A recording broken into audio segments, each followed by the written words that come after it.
লেখিকা জ্যোতিকা পোদ্দারের বৌমা তুমি কিছুই পারো না। মধুমিতার একমাত্র ননদ সহেলির আজ জন্মদিন। মধুমিতা একমাত্র ননদিনীর জন্য নিজে হাতে সব কিছু বানাচ্ছে।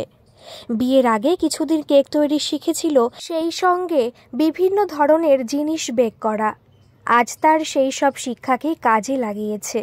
ননদের জন্মদিনের স্ন্যাক্স উপলক্ষে বাড়িতেই বানাচ্ছে কেক, সেই সঙ্গে চাউমিনের পুর ভরা সামোসা, বড় বড় গোলাপ জামুন, পায়েস, বাড়িতেই লম্বা লম্বা করে আলু কেটে ফ্রেঞ্চ ফ্রাই, পুদিনা পাতা, লেবু, ভাজা মশলা দিয়ে ঠান্ডা শরবত। রাতের dinner mixed veg fried rice, butter chicken. ঘরদোর সব নিজের হাতে সাজিয়েছে। আজকের দিনটা বিশেষভাবে স্পেশাল, কারণ অঙ্কুশের বাবা মাও আসছেন। অঙ্কুশ সহেলের বিশেষ বন্ধু। এই বন্ধুত্ব পরবর্তীকালে আত্মীয়তার রূপ নেবে। আজ শাশুড়ি মা রাজরূপা দেবীও বিশেষ ব্যস্ত। ওনার ব্যস্ততা অবশ্য মধুমিতাকে অর্ডার দিতে আর মধুমিতার খুদ ধরতে। মধুমিতা পায়েসটা বসিয়ে বাইরের ঘরটাকে একটু সাজাচ্ছিল, অমনি শাশুড়ি মা হাঁক দিলেন, বৌমা পায়েসের তলাটা বোধহয় ধরে গেল, যাও যাও রান্নাঘরে যাও। কেকটা একটু শাশুড়ি মাকে টেস্ট করতে দিয়েছে, অমনি উনি খুদ ধরে বললেন, ঘরে আর কেমন হবে, দোকানের মতো হয়নি। কেন যে বাপু তুমি বানাতে যাও? ঘরে বানালে বুঝি কম খরচ হয়? 2 পয়সা নয় নাই বাঁচালে বৌমা, টাকা তো রোজগার করে আমার ছেলে। তুমি কেন এত টাকার কথা ভাবো? বাইরে থেকে কেক এলে সবাই তৃপ্তি করে খেতে পারত। মধুমিতা কিছু বলতে পারে না, চুপ করে যায়। মধুমিতা লক্ষ্য করেছে, শুধু আজ বলে নয়, যেদিন থেকে বিয়ে হয়ে এসেছে সেদিন থেকে শাশুড়ি মা তার প্রতিটা কাজে খুদ ধরে বেড়াচ্ছেন। তার এখন প্রতিদিনের অভ্যাস হয়ে দাঁড়িয়েছে মধুমিতার কাজের খুদ বের করা। কিন্তু ননদ সহেলি, শ্বশুরমশাই আর স্বামী অভিরূপ সবাই মধুমিতার রান্নার প্রশংসায় পঞ্চমুখ। সহেলির বন্ধুরা তো রীতিমতো এসে বিভিন্ন ধরনের খাবার খাওয়ার বায়না ধরে। মধুমিতাও সাধ্যমতো বানিয়ে দেয়। শাশুড়ি মা তার বিয়ে হয়ে আসার পরপরই রান্নাঘর থেকে যেন রিটায়ারমেন্ট নিয়ে নিলেন। সব কাজ মধুমিতাকে দিয়ে করাবেন, অথচ বসে বসে খুদ ধরবেন। সারাদিন ঠাকুর ঘরে বসে বলেন গোপালের সেবা করছি, কিন্তু মধুমিতা বুঝতে পেরে গেছে ওটা তার ছলনা মাত্র। ঠাকুর ঘর থেকে রান্নাঘরটা পরিষ্কার দেখা যায়। যতক্ষণ জেগে থাকেন ওইখানে বসে বসে মধুমিতার কাজের খুদ ধরেন আর চেঁচামেচি করেন। তোমার তো মা ছিল না ছোটবেলা থেকে, তাই তোমাকে কেউ কাজ শেখায়নি। এই যে এত ভুলভাল কাজ করো, পড়তে তুমি আমার শাশুড়ির পাল্লায়, মানে তোমার দিদি শাশুড়ির পাল্লায়, বুঝতে কত ধানে কত চাল। আমি নিতান্ত মাটির মানুষ, তাই তোমার কোনো কাজে খুদ ধরি না, সব ভুল মাফ করে দিই। মা মরা মেয়ে মধুমিতা। বাবা নিজের প্রাণ ঢালা ভালোবাসা দিয়ে মেয়েকে মানুষ করেছেন। মেয়ের উপর কোনো কাজের বোঝা চাপিয়ে দেননি। ছোটবেলা থেকে রান্নাবান্নার খুব শখ মধুমিতার। পড়াশোনা করেছে হোম সায়েন্স নিয়ে। রান্নার হাতটা ছোটবেলা থেকেই বেশ পোক্ত। আর মেয়ে শখ করে বাবাকে রান্না করে খাওয়ালে সেই রান্নার ভূয়সী প্রশংসা করে মেয়েকে 2 হাত ভরে আশীর্বাদ করেছেন তিনি। মধুমিতা যেহেতু রান্নাবান্না করতে ভালোবাসে, তাই নিজের ইচ্ছাতে কুকিং ক্লাসে জয়েন করে বিভিন্ন ধরনের কেক করা শিখেছে, সঙ্গে বিভিন্ন ধরনের জলখাবার বানানো এবং কিছু কিছু মিষ্টি তৈরি করা। নিজের বাড়িতে অতিথি এলে তাদেরকে সে নিজের হাতে তৈরি রান্না খাইয়েছে। সবাই তার রান্নার ভূয়সী প্রশংসা করেছে। শ্বশুর বাড়িতেও চেষ্টা করে নিজের হাতে করে সবাইকে খাইয়ে খুশি করতে, কিন্তু কেন জানি না শাশুড়িমার মন কিছুতেই পায় না। হয় তার কোনো রান্নাতে নুন বেশি, কোনোটাতে মিষ্টি বেশি, কোনোটা আবার ঝাল, কোনোটা আবার পানসে, এই বলে তিনি খুদ ধরতে ছাড়েন না। তার বাড়িতে আসা অতিথি অভাগ্যতরা যখন মধুমিতা রান্নার প্রশংসা করে, উনি তখন মুখ বাঁকিয়ে বলেন, জানিও নতুন বউ বলে তোমরাও রান্নার প্রশংসা করছো, সেটা ওর মান রাখার জন্য। কিন্তু তারা বলে, না না সত্যি সত্যি তোমার বৌমা খুব ভালো রান্না করেছে। তখন উনি ঠোঁট উল্টিয়ে বলেন, কি জানি বাপু, আমার তো মনে হয় একটু বেশি তেল মশলা দিয়ে রান্না করা ওর অভ্যেস। ননদের জন্মদিনের জন্য কেকটা সুন্দর করে ডেকোরেশন করে টেবিলে আনলো, আর ডাইনিং টেবিলে চারপাশে সুন্দর করে সাজিয়ে রাখলো স্ন্যাক্স আইটেমগুলো। ফুল আর বেলুনের সাহায্যে ঘরটা সুসজ্জিত করল। খুব বেশি জবরজং নয়, ছিমছাম, কিন্তু চোখে পড়ার মতো সুন্দর। কেকটা কাটার আগে সহেলির বন্ধুরা অঙ্কুশ এবং অঙ্কুশের বাবা মা বললেন, কেকটা দারুণ দেখতে হয়েছে। কেক কাটার পর সবাই খেয়ে দারুণ প্রশংসা করল। স্ন্যাক্স আইটেমও প্রত্যেকটা সুন্দর হয়েছে, সবাই খেয়ে বলল।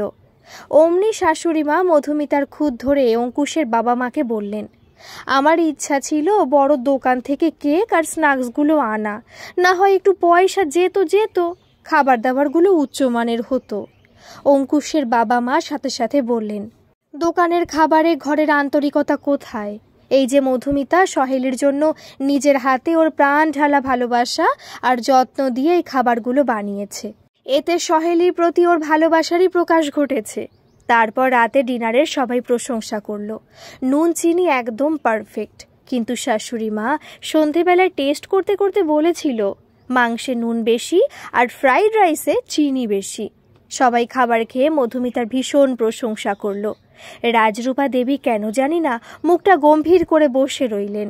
যাবার আগে অঙ্কুশের মা মধুমিতাকে বলে গেল, সহেলিকে তুমি একটু তোমার মতো এই রকম রান্নাবান্না শিখিয়ে দিও, তাহলে আমরাও ঘরের পুষ্টিকর স্বাস্থ্যকর খাবার খেতে পারবো। মধুমিতা হেসে মাথা দোলায়। রাতে ঘরে ঢুকে অভিরূপ জড়িয়ে ধরে মধুমিতাকে, তুমি তো কামাল করে দিয়েছ, তোমার হাতটা সোনা দিয়ে বাঁধিয়ে দিতে ইচ্ছে করছে। এই কথা বলে বউকে আরও কাছে টেনে নেয়। মধুমিতা বলে, কিন্তু মার বোধ হয় রান্নাটাও তো পছন্দ হয়নি।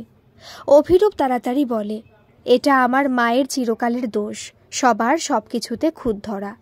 মায়ের এই অভ্যেস কোনো দিনও যাবে না। আচ্ছা শোনো না, তোমাকে একটা কথা বলার আছে।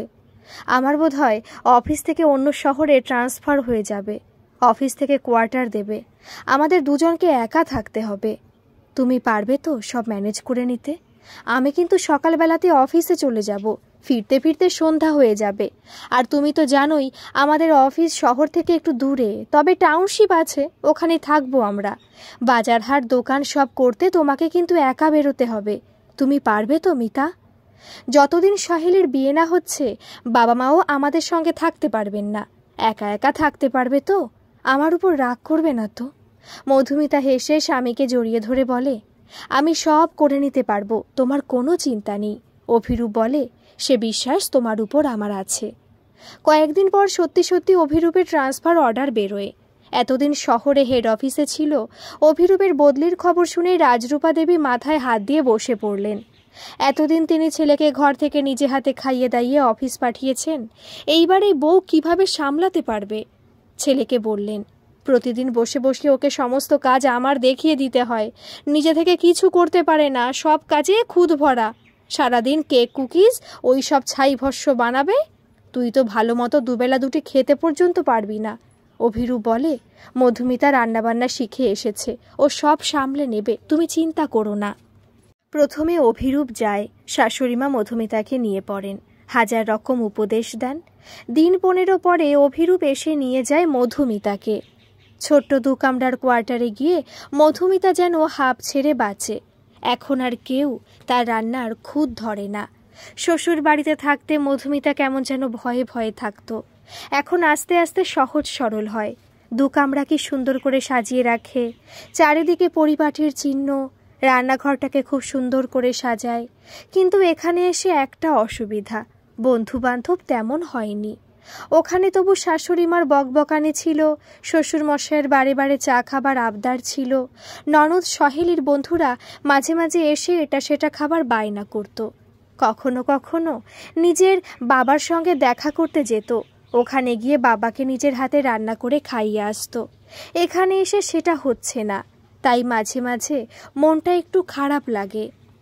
হঠাৎ সেদিন সুপারমার্কেটে এক ভদ্রমহিলার সঙ্গে দেখা হয়। তিনি নিজেই এগিয়ে এসে বলেন, তুমি বি ব্লকে এসেছো না? মধুমিতা ঘাড় নেড়ে বলে, হ্যাঁ। ভদ্রমহিলা বলেন, আমার নাম অতসী। আমাদের একটা মহিলা গ্রুপ আছে, যেখানে প্রতি সপ্তাহে শনিবার দুপুরবেলা করে আমরা মহিলারা মিলে কিটি পার্টি করি। খাওয়া দাওয়া, গল্প আড্ডা, গান বাজনা সবই হয়। এই টাউনশিপ জীবনে এটাই আমাদের বেঁচে থাকার একটু আনন্দের রসদ। তুমি যদি আমাদের সঙ্গে জয়েন করতে চাও তো করতে পারো। মধুমিতা বলে, তাহলে আমার স্বামী অভিরূপকে জিজ্ঞাসা করতে হবে। অতসী বলে, কোনো ব্যাপার না, এই রইল আমার ফোন নাম্বার। আমি তোমার পাশের সি ব্লকে থাকি, আর এই শনিবারই আমার বাড়িতে পার্টি আছে, তুমি ইচ্ছা করলে অবশ্যই এসো। মধুমিতা অভিরূপকে জিজ্ঞাসা করলে অভিরূপ খুশি মনে বলে, খুব ভালো খবর, তুমি নিশ্চয়ই ওদের সঙ্গে যোগ দেবে, তোমারও ভালো সময় কাটবে, এতটা একাকিত্ব তোমার লাগবে না। মধুমিতা পরের দিন অতসীকে ফোন করে জানায় যে ও শনিবারে কিটি পার্টিতে আসবে। শনিবার গিয়ে দেখে হই হই কাণ্ড, প্রায় জনা 10 মহিলা বসে আছে। সবার সঙ্গে অতসী আলাপ করিয়ে দেয়। বাড়ি থেকে বহু দূরে শনিবারের এই পার্টিটা তাদের একটু আনন্দ দেয়। মোটামুটি সবাই ঘরের তৈরি খাবার, এখানে খুব একটা দোকান নেই, ঘুগনি লুচি এই সব খাবার। তারপর থেকে এক এক শনিবার এক একজনের বাড়িতে পার্টি হতে থাকে। কেউ ঘরে তৈরি ফ্রাইড রাইস, কেউ বা তরকা রুটি, কেউ বা শুধু লুচি আলুর দম পকোড়া বানায়। অনেকে দূর থেকে মিষ্টি কিনে নিয়ে আসে। শাশুড়ি মাকে ফোনে সব জানায় মধুমিতা, আর সঙ্গে সঙ্গে রাজরূপা দেবী অভ্যেস মতো মধুমিতার খুদ ধরে বলেন, ওরা তো সবাই যা হোক রান্না করে খাওয়ালো, তুমি কি খাওয়াবে? আমার ছেলেটাকে যে তুমি কি খেতে দাও কে জানে। এরপর এক শনিবার সত্যি মধুমিতা সবাইকে তার বাড়িতে ডাকে। শনিবার দুপুরে অতসী, নূপুর, কাকলি, বিথিকা, সবিতা সব বন্ধুরা এসে হাজির। মধুমিতা নিজের হাতে বানিয়েছে টাটকা ফল দিয়ে ফ্রুট কেক, সঙ্গে তার প্রিয় চিকেন সামোসা। ইউটিউব দেখে দেখে ব্রেড দিয়ে একটা মিষ্টি, সঙ্গে ছিল মেথি পরোটার চিকেন কষা। মধুমিতার হাতের খাবারকে সবাই অবাক। মধুমিতার মুখে যখন শুনল যে মধুমিতা কুকিং ক্লাস করেছে এবং বেকিং ব্যাপারটা জানে, নিজের হাতে কেক সামোসা সব কিছু সে বানাতে পারে, তখন ওদের মধ্যে একজন মিতালি বলল, সামনেই আমার দিদির মেয়ের বিয়ে, এখন আমাদের বাড়িতে ও কিছুদিন আছে, তুমি যদি একটু ওকে বেকিংটা শিখিয়ে দাও খুব ভালো হয়। মধুমিতা বলে, হ্যাঁ, আমার তো এমনিতে অনেক সময়, অভিরূপ অফিসে চলে যাবার পর আমি একদম সারাদিনই একা একা, খুব ভালো হয় ও যদি আমার কাছে শিখতে আসে। অভিরূপ অফিসে চলে যাবার পর রান্নাবান্না করে ঘরের কাজ সেরে, তাই প্রতিদিনই দুপুরবেলা মধুমিতা এখন মিতালির দিদির মেয়ে কুহেলিকে বেকিং শেখায়। কিছুদিনের মধ্যেই কুহেলি খুব ভালো কেক বানাতে শিখে গেল। আস্তে আস্তে টাউনশিপে মধুমিতা নাম ছড়িয়ে পড়ল। টাউনশিপের অনেকেই এখন তার কাছ থেকে বেকিং শিখতে চায়। মধুমিতা ভয় পায় সে পারবে কিনা। এতদিন তো সে নিজের জন্য শিখেছে এবং নিজের আপনজনদের করে খাইয়েছে, কিন্তু বাইরের লোককে শেখানো বিশাল দায়িত্বের ব্যাপার। অভিরূপ তাকে বোঝায়, তুমি নিশ্চয়ই পারবে। মধুমিতা চিন্তিত স্বরে বলে, কিন্তু তোমার মা যে সবসময় বলে, বৌমা তুমি তো কিছুই পারো না। অভিরূপ বলে, এটাকে তুমি চ্যালেঞ্জ হিসেবে নাও, মাকে তুমি করে দেখিয়ে দাও যে বৌমা সব পারে। তবুও মধুমিতা দোনামোনা করে শেষে অতসী তাকে বোঝায় যে তুমি ক্লাস শুরু করো, সপ্তাহে 2 দিন বা 3 দিন তুমি একটা বেকিং ক্লাস চালু করো টাউনশিপের ভিতরে। মধুমিতা প্রচণ্ড ভয়ে ভয়ে বেকিং ক্লাসটা চালু করে। 5 জন দিয়ে শুরু হয়েছিল, মাসখানেকের মধ্যেই সেটা 15 জন হয়ে যায়। মধুমিতার শাশুড়ি মাকে ভয়ে ফোনে এই ব্যাপারে কিছুই বলে না, কারণ বললেই অভ্যেসবশত উনি মধুমিতার কাজে খুঁত ধরবেন আর বলবেন, বৌমা তুমি নিজে কিছু পারো না তো অন্যকে কি শেখাবে। হঠাৎ একদিন শাশুড়ি মা ফোন করে বলেন, সহেলি কলেজের বন্ধুদের সঙ্গে বাইরে বেড়াতে গেছে, 15 দিন পরে ফিরবে। তোমার শ্বশুর মশাই অফিসের কাজে বাইরে গেছেন, আমি বাড়িতে একা একা কি করে থাকবো, তাই তোমার কাছে আসছি। অভিকে বলবে আমাকে যেন স্টেশন থেকে নিয়ে যায়, আমার টিকিট কাটা হয়ে গেছে। শাশুড়ি মা আসছেন খবরটা শুনেই মধুমিতার হাত পা ঠান্ডা হয়ে যায়। এসেই তো মধুমিতার কাজে খুঁত ধরতে শুরু করবে। তার মধ্যে আবার তার এখন কুকিং ক্লাস চলছে। প্রতি মঙ্গলবার আর শুক্রবার মেয়েরা আসে দুপুরবেলা তার কাছে বেকিং শিখতে। মনে মনে ভাবে, যে কদিন শাশুড়ি মা থাকবেন তখন আর তাহলে ক্লাস নেবে না, ওনাকে এই ব্যাপারে কিছুই জানাবে না। কিন্তু একটি মেয়ে বলল যে তাকে আসতেই হবে। সামনের সপ্তাহে কিছুদিনের জন্য বাইরে যাবে।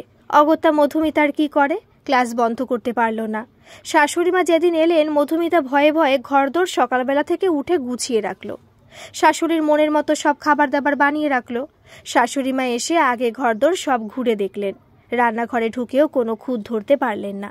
শুধু মাইক্রোওভেনটা দেখে একটু চমকে উঠে বললেন, এটা কি? মধুমিতা বলে, খাবার দাবার গরম করার জন্য আর কিছু রান্নাবান্না বানানোর জন্য এটা আমি কিনেছি, তোমাদের খালি পয়সার শ্রাদ্ধ করা। তারপর ছেলের দিকে তাকিয়ে বললেন, তুই তো খুব রোগা হয়ে গেছিস অভি, বৌমা তুমি কি আমার ছেলেকে ভালো মতো খেতে দাও না?